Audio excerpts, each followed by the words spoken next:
Era uma sexta-feira de outubro de 1986 e o Brasil inteiro estava colado na televisão. Não porque havia alguma crise política naquela noite, embora crises políticas fossem o estado permanente do país naquele período de redemocratização frágil e esperançosa. Era porque um dos programas de auditório mais assistidos da televisão brasileira estava no ar, com aquela mistura característica de entretenimento, celebridades e atenção particular que só existe quando câmeras de televisão colocam seres humanos numa situação de exposição total diante de milhões de espectadores simultâneos. O apresentador que comandava o programa era um daqueles personagens que a televisão brasileira fabricava com regularidade naquela época. Um homem de terno bem cortado, cabelos impecavelmente penteados e um sorriso que havia sido calibrado ao longo de anos para comunicar ao mesmo tempo simpatia e autoridade. Seu nome era conhecido em todo o país. Seu programa entrava no ar toda sexta-feira às 8 da noite e disputava audiência com a Globo numa batalha que os jornais de comunicação acompanhavam com a seriedade de quem cobre uma guerra. Ele tinha o dom particular de fazer convidados se sentirem simultaneamente privilegiados e desconfortáveis. Uma habilidade que confundia com jornalismo, mas que era, na verdade, um jogo de poder executado com sorrisos. Cazuza havia chegado ao estúdio naquela noite, acompanhado apenas de seu empresário de então e de uma amiga próxima cujo nome a história não registrou com precisão, mas cuja presença foi mencionada por vários dos técnicos de televisão que trabalhavam naquela noite. Ele usava uma camisa aberta até o meio do peito e calça preta. O cabelo no mesmo estado permanente, de desorganização calculada que havia se tornado uma marca pessoal. E havia nos seus olhos aquela combinação de cansaço e alerta que pessoas que o conheciam bem reconheciam como o estado em que ele funcionava melhor, não descansado e preparado, mas vivo e presente de um jeito que o conforto raramente produzia. O Barão Vermelho estava no auge. O último álbum havia sido recebido pela crítica com um respeito que a banda ainda não havia experimentado em escala nacional, e Cazuza estava sendo convocado para programas de televisão com uma frequência que ele mesmo encontrava ao mesmo tempo lisonjeira e estranha. Ele não era um artista de televisão. Seu habitat natural eram os palcos suados de casas de show lotadas, os fundos de botecos, onde conversas viravam letras, as madrugadas do Rio que ele transformava em matéria-prima para sua arte. A televisão tinha uma artificialidade que ele não sabia e não queria aprender a disfarçar. O apresentador sabia disso. Fazia parte da preparação de sua equipe pesquisar os convidados com atenção suficiente para identificar pontos de vulnerabilidade que podiam ser acionados durante a entrevista. Não por maldade pura, ou pelo menos era assim que ele se justificava para si mesmo, mas porque tensão gerava audiência, e audiência era a única moeda que realmente importava naquele negócio.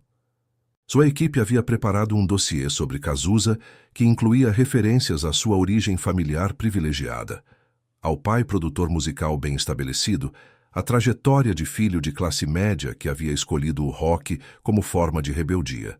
O plano era simples e cruel, com a elegância dos planos simples e cruéis. Colocar em questão a autenticidade de Cazuza diante de milhões de espectadores. Os primeiros 15 minutos da entrevista transcorreram dentro do esperado. Perguntas sobre o álbum, sobre a turnê, sobre a vida na estrada. Cazuza respondia com aquela mistura de sinceridade desconcertante e humor seco que tornava qualquer conversa com ele imprevisível. O apresentador sorria, conduzia, pontuava com comentários que pareciam elogios, mas carregavam pequenos anzóis embutidos que Cazuza ignorava ou fingia ignorar. A plateia aplaudia nos momentos certos. As câmeras capturavam os dois homens em planos que os colocavam em aparente igualdade. Dois homens sentados em poltronas confortáveis, tendo uma conversa civilizada numa sexta-feira à noite. Então o apresentador virou a página das suas anotações, fez uma pausa que havia ensaiado para parecer espontânea e fez a pergunta. Disse com o sorriso perfeitamente calibrado no lugar que havia uma coisa que sempre havia querido perguntar a Cazuza. Disse que entendia que o rock brasileiro falava de marginalidade, de rua, de sofrimento popular.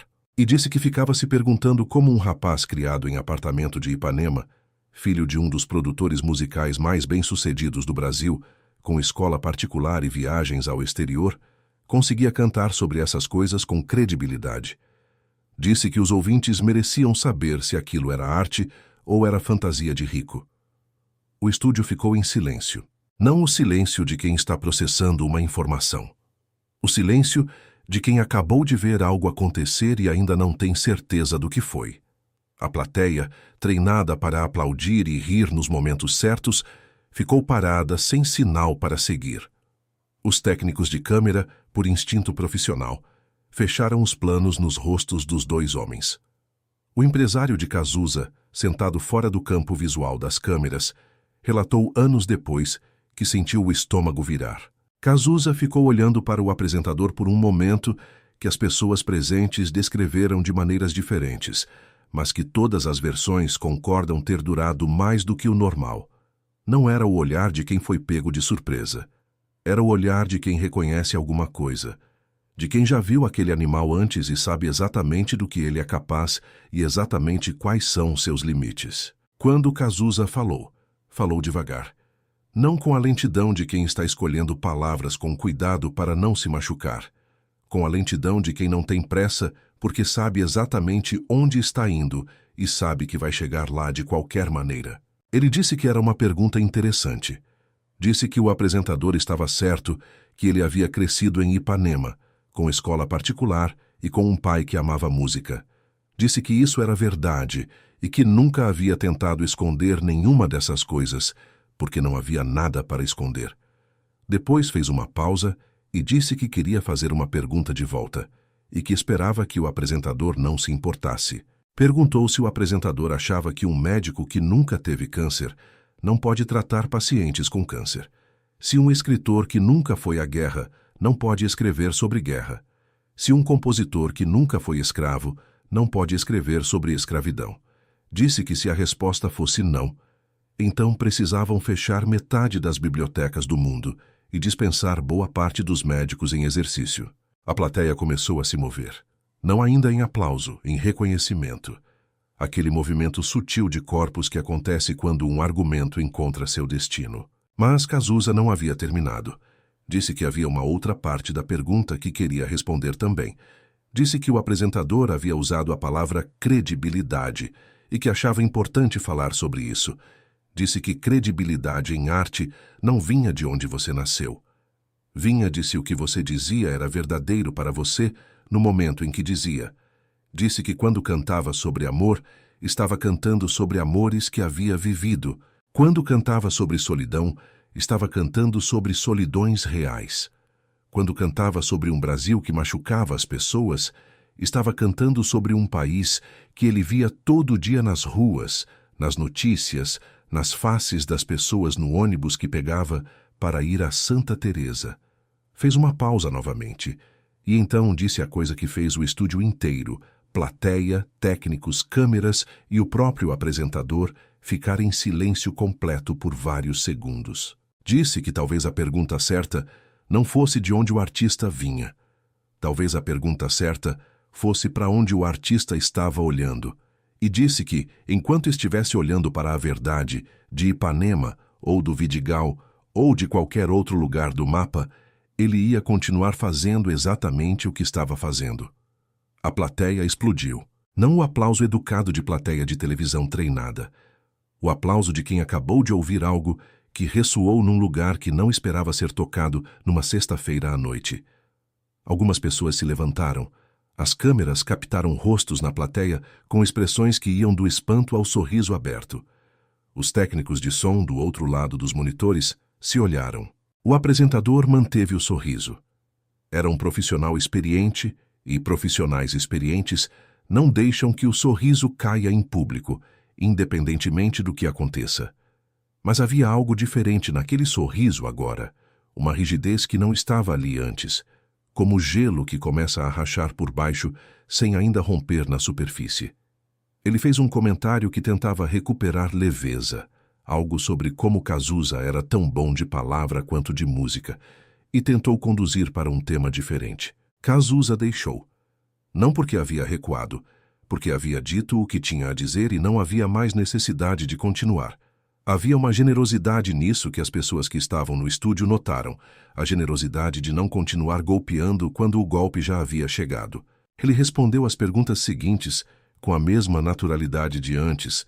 Falou sobre a banda, sobre o Rio, sobre música, e foi embora quando o programa terminou da mesma forma que havia chegado, sem cerimônia, com o casaco no braço e aquele passo que não era pressa, mas que tampouco era demora. O que aconteceu depois da exibição do programa é parte da história tanto quanto o que aconteceu dentro do estúdio.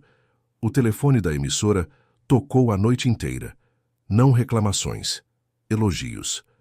Pessoas que queriam dizer que haviam assistido àquela entrevista e que a resposta de Cazuza havia dito algo que elas sentiam, mas não sabiam formular. Jornalistas de cultura publicaram nos dias seguintes análises do intercâmbio que usavam palavras como dignidade, precisão, coragem intelectual. Um crítico musical escreveu que Cazuza havia feito em 3 minutos de televisão o que muitos artistas não conseguem fazer em uma carreira inteira, que era recusar uma armadilha sem fingir que não era uma armadilha. O apresentador nunca comentou publicamente o episódio de maneira direta. Em entrevistas posteriores, quando jornalistas tocavam no assunto, ele respondia com a habilidade de quem passou décadas respondendo perguntas difíceis, desviando sem desviar, reconhecendo sem reconhecer. Mas pessoas que trabalhavam no programa naquela época disseram que nos bastidores havia um reconhecimento não declarado de que algo havia saído do controle naquela noite de uma forma que não estava no roteiro. Cazuza falou sobre o episódio uma única vez de maneira mais extensa, numa entrevista para uma revista de música, alguns meses depois. Disse que não havia ficado com raiva durante a entrevista. Disse que havia ficado curioso sobre o que fazia um homem que tinha o privilégio de um microfone e de uma plateia, e de um horário nobre na televisão brasileira, escolher usar esse privilégio para tentar diminuir alguém em público. Disse que havia chegado à conclusão de que era medo, que pessoas que tentam diminuir outras pessoas em público geralmente estão com medo de algo, e que esse medo é mais interessante do que a agressão que produz. Disse também algo que ficou sendo citado por pessoas da área de comunicação e de artes por anos depois. Disse que o problema de tentar deslegitimar um artista perguntando de onde ele vem é que você está fazendo a pergunta errada. A pergunta certa é sempre para onde ele está indo. E que quem estava indo para a verdade não precisava de passaporte de origem para fazer a viagem. O Brasil que assistiu àquela entrevista em 1986 era um país ainda aprendendo as regras novas de uma democracia que havia sido devolvida mais como promessa do que como realidade. Havia na cultura uma tensão entre a necessidade de autenticidade e o sistema que preferia representações confortáveis de autenticidade à coisa verdadeira. Cazuza representava a coisa verdadeira de um jeito que incomodava exatamente as pessoas que o sistema havia designado para definir o que era real e o que não era. E naquela sexta-feira de outubro, diante de milhões de espectadores, ele havia recusado essa designação com uma elegância que não precisava de volume alto para ser ouvida. Frejat, que assistiu ao programa em casa naquela noite, ligou para Cazuza depois. Disse que havia sido a melhor apresentação que ele havia feito em meses. Cazuza riu e disse que nem havia tocado uma nota.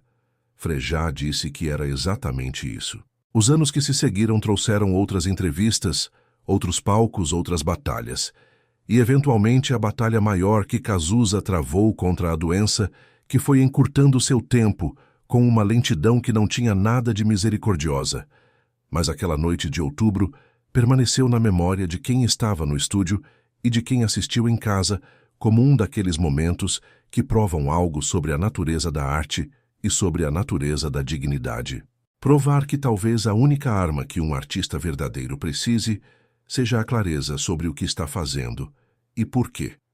Que quando essa clareza está presente, perguntas que foram desenhadas para desestabilizar acabam revelando mais sobre quem as faz do que sobre quem as recebe, e que às vezes a resposta mais poderosa não é a mais elaborada, mas aquela que aponta de volta para a pergunta e mostra com gentileza e sem piedade o que ela realmente estava querendo dizer. Cazuza saiu daquele estúdio naquela noite sem saber que aquela entrevista seria reproduzida, comentada e estudada por décadas.